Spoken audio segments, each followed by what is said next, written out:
Ok, alors bonjour chers amis de la communauté Méditer, Aimer, Agir. Je suis heureuse d'être en la présence de Joanne qui va se présenter. Ça sera plus simple que si je le fais en quelques mots. Oui, je connais le coup. Alors, je suis Joanne Razanamahai Chaler. Razanamahai, c'est mon nom de malgache parce que je suis d'origine malgache.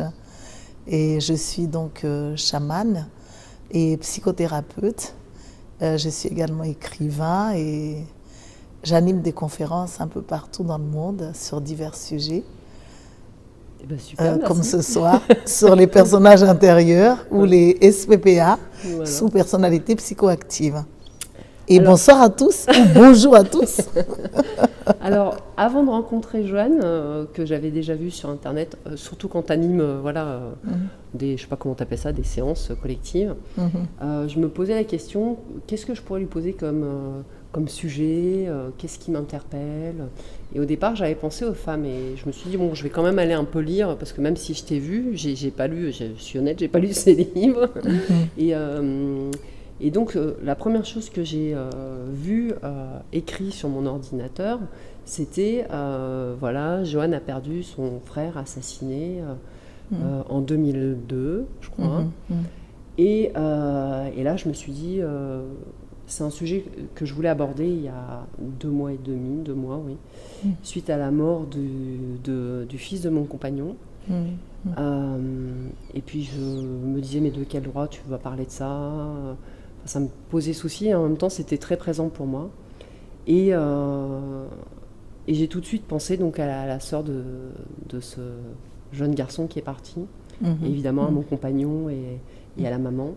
Et c'est un sujet dont on parle parce que moi je lui évoquais l'année dernière, mon père est parti et il s'est passé quelque chose, alors c'est pas que j'y crois ou pas, mais il s'est passé quelque chose, c'est-à-dire que le lendemain du deuil, j'étais dans ma voiture, j'écoutais la radio, mon téléphone sonne, évidemment, pas bien, mais je baisse la radio, je prends mon téléphone, je réponds, je raccroche, et puis là je parle à mon père à haute voix, et puis je fais, bon, c'était quelqu'un qui était un peu contracté quand même dans son quotidien, et puis je dis, bon, maintenant que tu es là-haut, que tu nous as un peu fait chier au quotidien, maintenant que tu es là-haut, mais avec de l'amour, hein, parce que c'est quelqu'un que j'aimais, parce que c'est mon père, je dis, envoie-nous de l'info. Et là, je remonte la radio et j'entends une phrase, on n'est jamais mort. Et là, j'éclate de rire. C'est quoi ce message ? Donc, moi, je crois assez aux synchronicités. Et puis, quand donc, j'ai vu que tu avais perdu ton frère, j'ai pensé à ce jeune qui s'appelle Joachim. Et puis, ce matin, comme je te le disais, je vais à la mairie pour faire les papiers d'identité de mon fils. Et je rentre dans la mairie et la première phrase que j'entends, c'est Joachim. Et évidemment, moi, ça me parle. Oui, bien sûr. Alors, je ne dis pas que je sais, c'est quelque chose que je sens. Et j'aurais aimé échanger avec toi là-dessus. Parce que quand j'en parle donc à mon compagnon, il me dit bon, oui, pourquoi pas, mais en même temps, est-ce que les gens ne se racontent pas toutes ces histoires pour se rassurer ? Pour moi, c'est...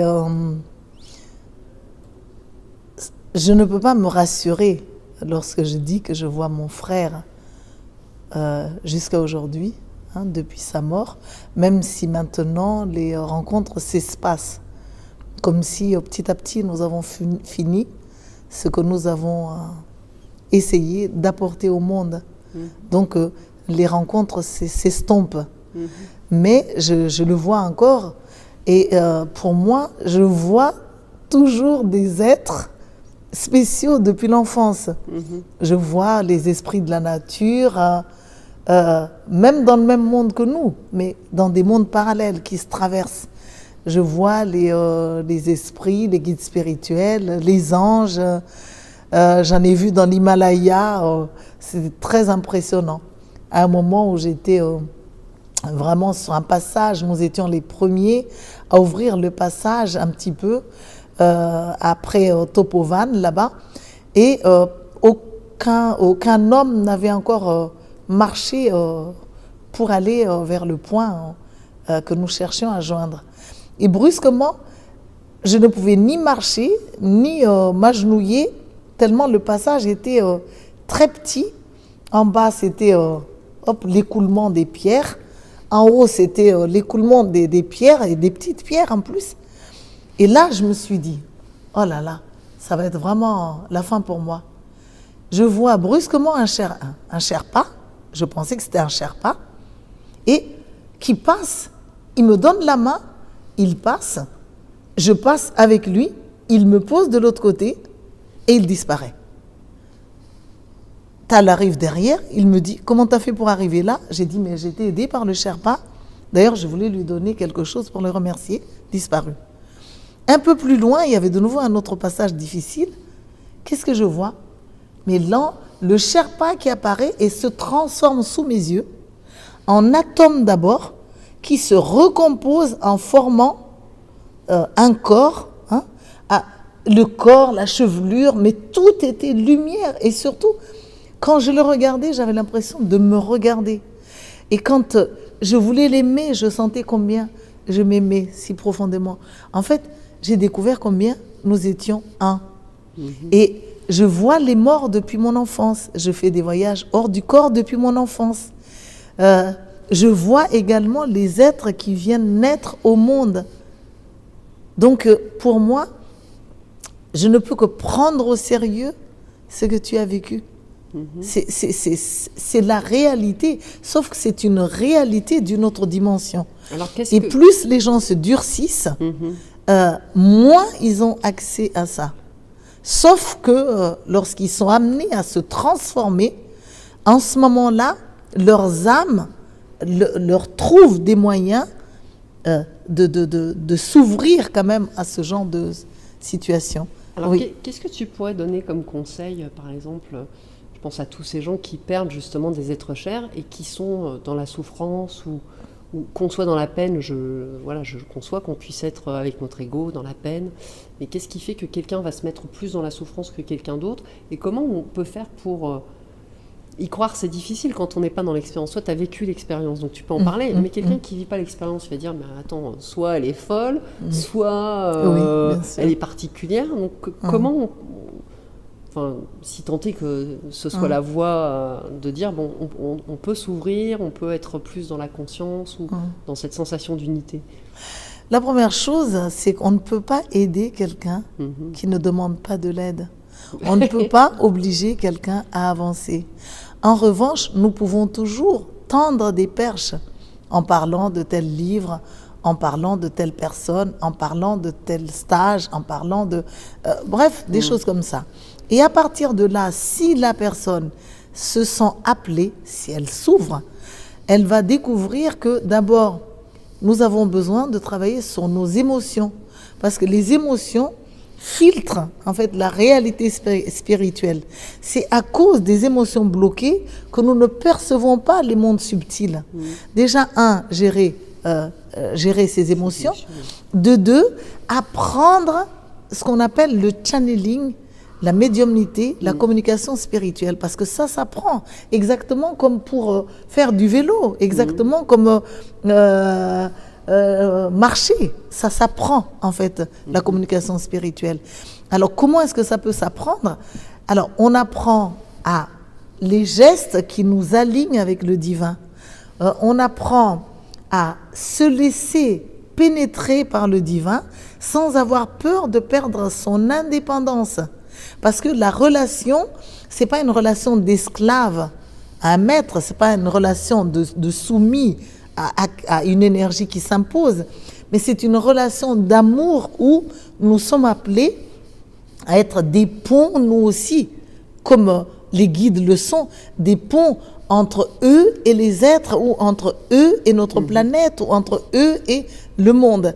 Donc, et ça s'apprend également, donc pour ça, on apprend à se laisser aller son corps, à ouvrir les canaux des sens, l'intuition, tous les organes des sens, et on peut apprendre à laisser des enseignements passer à travers son canal de médiumnité. On peut apprendre à canaliser des chants divins, qui peuvent être des chants uniques, mais qui nous font trembler et qui vont faire du bien à tout le monde. Parce que le propre de ce qui vient des mondes spirituels, c'est que ça bouleverse non seulement soi-même, mais ça bouleverse tous les autres autour de soi. On apprend également à laisser ses mains faire ce qu'on appelle de l'écriture automatique. On apprend à lire dans les nuages, dans les signes. On apprend à écouter le chant des arbres. Oui, et encore quelqu'un de rationnel te dirait, bon, ok, mais chacun lit ce qu'il veut. Mais si la personne est rationnelle à ce point, il ne faut pas insister, c'est qu'elle n'est tout simplement pas prête. Alors, le jour où cette personne sera vraiment prête à avancer, elle s'ouvrira pour observer le monde. Si elle n'est pas elle-même encore capable d'entrer, ou si elle n'a pas les preuves, à force de voir des gens et des gens qui se sentent bien et des miracles autour des gens, on finit par se demander quand même, il y a bien ce qu'on appelle le mystère, l'étrange. Et ça, aucun scientifique n'a jamais pu combattre ça. Parce que si les scientifiques ne croient pas du tout à tout ça, ils n'ont pas la preuve que ça n'existe pas. Et si moi, je crois à ça, je ne peux pas apporter non plus la preuve que ça existe. Donc, on est obligé d'avancer tout simplement. Avec ce qui est. Avec ce qui est. Donc, quand on est prêt, quand on est prêt, le maître est là, c'est-à-dire la situation est là. Je pense aussi que nous sommes habitués à souffrir pour avancer. Et tant qu'il n'existe pas, tant qu'on ne traverse pas des expériences douloureuses, on n'ouvre pas facilement le canal de médiumnité.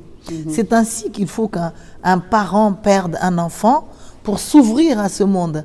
C'est de cette manière que lorsque nous perdons un amoureux, en ce moment-là, on a tellement une quête plus profonde de retrouver, pas l'être, mais de retrouver quelque chose qui témoigne combien la vie continue, que quelque part, on s'ouvre beaucoup plus et du coup, ça ouvre aussi nos canaux, parce qu'on redevient sensible à la vie.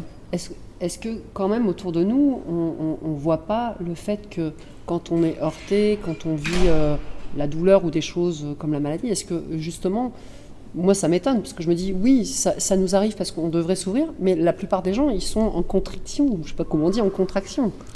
Il faut faire attention, parce que dans tes choix d'exemple, c'est comme si malgré que toi, tu crois déjà à ça, tu as encore beaucoup de parties de toi-même qui sont les témoins de gens difficiles, de gens durs.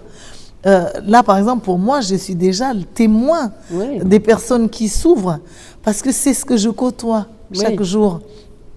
Je suis le témoin des miracles, parce que mes pas me mènent déjà dans ça. J'entends, oui. Alors là, toi, tu essayes, tu es encore trop témoin de personnes dures à s'ouvrir, de personnes qui ne peuvent pas se remettre en question. Et je me dis, ça lâche.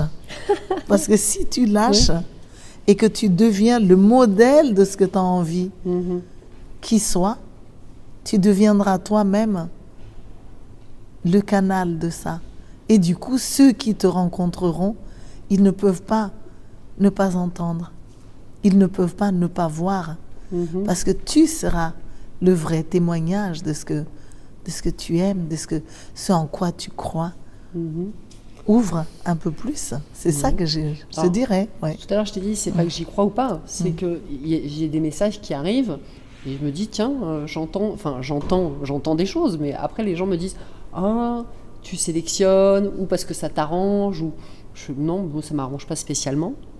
Mais en tout cas, les messages sont là, quoi. Enfin, et c'est pas les seuls, il y en a plein d'autres.